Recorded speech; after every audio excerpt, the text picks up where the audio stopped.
ومن أحسن قولا ممن دعا إلى الله وعمل صالحا وقال إنني من المسلمين. ওয়ালাইকুম আসসালাম রহমতুল্লাহি ওয়া বারাকাতুহু। শহীদিন শিকি গ্রুপ থেকে মালয়েশিয়ায় অবস্থানরত একজন ভাই 6528 মোবাইল নাম্বার শেষে তিনি জানতে চেয়েছেন যে তিনি পেট্রোল পাম্পে কাজ করেন, তা আশেপাশে কোনো জুমা মসজিদ নাই, শুক্রবার দিন তিনি জুমাতে যেতে পারেন না। এখন কি তিনি পাশের মসজিদে, ছোট মসজিদে জোহর পড়বেন নাকি জুমা পড়বেন? আলহামদুলিল্লাহ ওয়াসসালাতু ওয়াসসালামু আলা রাসূলিল্লাহ। সম্মানিত ভাই, সালাতুল জুমআ এটা অত্যন্ত গুরুত্বপূর্ণ একটি ইবাদত। মুসলমানদের উচিত জুমার নামাজে শরীক হওয়া। আল্লাহ রাব্বুল আলামিন বলেন, ফাইজা কুদিয়াতিস সালাত ফান্তাশিরু ফিল আরদ। যখন নামাজ শেষ হয়ে যাবে তুমি জমিনে ছড়িয়ে ছিটিয়ে পড়ো। এবং এর আগের আয়াতে আল্লাহ যে বলছেন যে ইযা নুদিয়া লিস-সালাতি মিন ইয়াউমিল জুমআ ফাসআউ ইলা যিকরিল্লাহ ওয়া যারুল বাই'। যখন জুমার দিন আজান হয়ে যাবে তখন তুমি বেচা কিনা সব বন্ধ করো, আল্লাহর মসজিদের দিকে দৌড়ে আসো। এরপরে নামাজ শেষ হলে আপনার কাজে ফিরিয়ে যাবেন। তা আপনাকে চেষ্টা করতে হবে, আপনি মুসলিম এবং মালয়েশিয়ায় এটা মুসলিম অধ্যুষিত এলাকা, আপনি সেখানে চেষ্টা করবেন জুমার দিন কমপক্ষে পেট্রোল পাম্পের মালিককে বলে যে দেখো জুমার দিন আমি নামাজ পড়ার আমাকে সুযোগ দাও, বা তোমরা নামাজ পড়তে গেলে আমাকে সাথে নিয়ে যাও।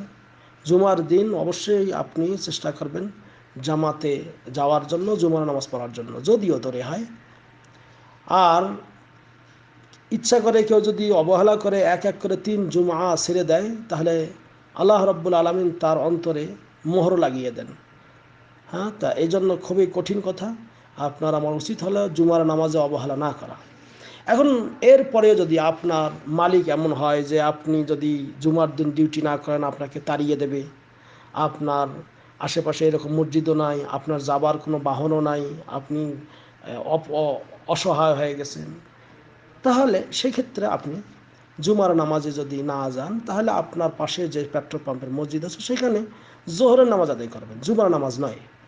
অর্থাৎ জোহরের নামাজ যেভাবে অন্য দিনে আদায় করেন ঠিক সেভাবে প্রথমে 4 রাকাত সুন্নত 2 রাকাত করে পড়বেন, এরপরে 4 রাকাত ফরজ, এরপরে 2 রাকাত সুন্নত, এভাবে জোহরের নামাজ আদায় করবেন, জুমার নামাজ নয়।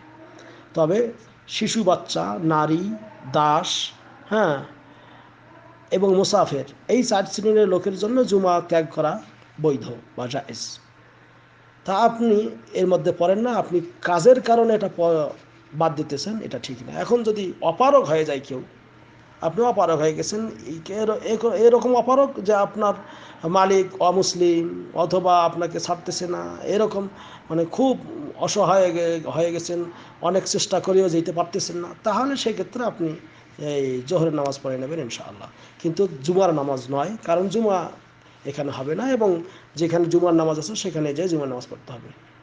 হাজা আরেফ আল্লাহ তাআলা আলাম, আল্লাহ ভালো জানেন। আশা করি ক্লিয়ার হয়েছে। আসসালামু আলাইকুম ওয়া রাহমাতুল্লাহ।